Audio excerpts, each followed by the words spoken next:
Parlez-moi de votre enfance. C'est difficile. C'est difficile d'en parler. C'est des moments qui ont été, qui étaient assez perturbants. J'avais une passion quand j'étais petit, et je l'ai toujours, c'est le dessin. Et là, il y a quelque chose qui cloche, j'arrive plus. J'ai l'impression d'être devant un trou. Je suis face à, je sais pas, j'ai un trou béant devant moi. J'arrive plus à faire, j'arrive plus à dessiner. J'ai l'impression d'avoir le syndrome de la page blanche. Je ne peux plus, j'en peux plus. Et ça vient, si je reviens en arrière, dans mon enfance, c'est un moment, je crois que j'avais 3 ans, 3 ans, je crois, ouais. Et là, ma mère... il gribouille sur quoi ton fils depuis une heure? Ma mère, mon père... Encore encore. Ils avaient une feuille importante, il me semble que c'était quelque chose d'assez grave. Et là, je me suis fait gronder comme jamais parce que j'avais récupéré la feuille, j'avais gribouillé. J'avais envie de dessiner tout le temps, je dessinais tout le temps. Et puis voilà, je sais pas. Votre père, ça c'est... Mon père c'était quelqu'un de droit, très... il était rigide parce que je pense que c'était l'éducation qu'il avait, c'était difficile. C'était difficile d'avoir une relation vraiment enfant-père comme on voulait l'avoir, mais voilà, je pense que c'était pour mon bien. Il voulait l'exceptionnel, il voulait ce qui était le mieux pour moi, quoi. Donc il était rigide, il était droit, il était presque un peu méchant. Je me rappelle, un jour, j'apprenais à faire du vélo.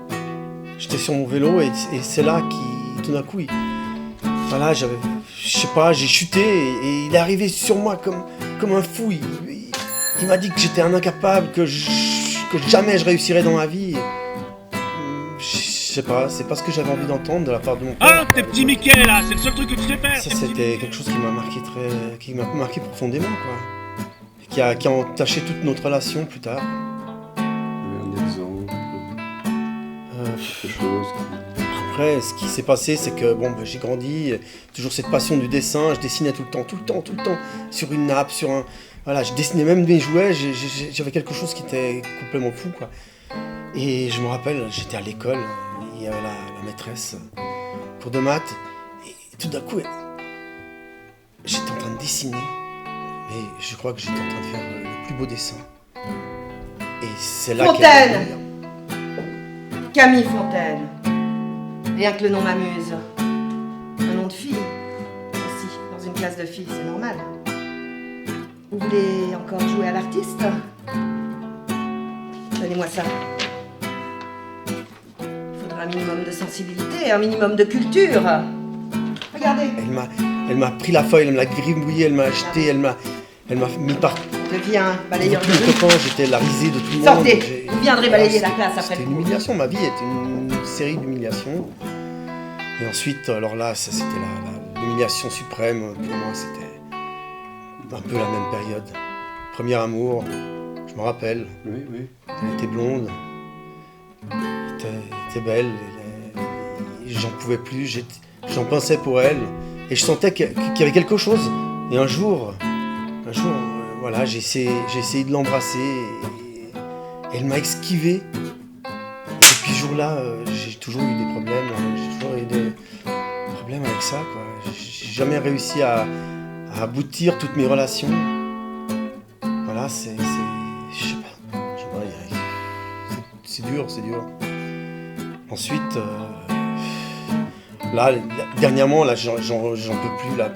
En revenant au fait de la page blanche, c'est que mon éditeur, lui pense que profit tout le temps, il n'arrête pas de me dire je perds de l'argent, ça me met une pression, je peux plus, quoi, j'arrive pas, plus il me met de pression, moi j'arrive.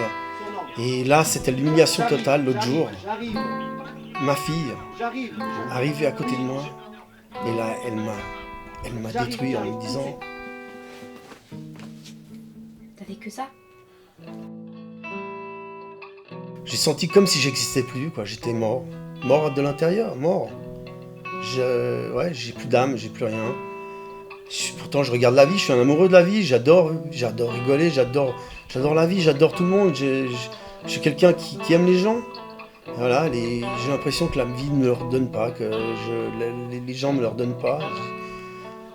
Ouais, c'est pas ce que j'attendais, moi, de tout ça, quoi. Les gens, ils sont toujours en train de vous juger. Ils essayent pas de comprendre ce que vous avez à l'intérieur. Ils essayent pas de sentir ce que vous ressentez. Ils sont là pour vous juger tout le temps. Tout le temps.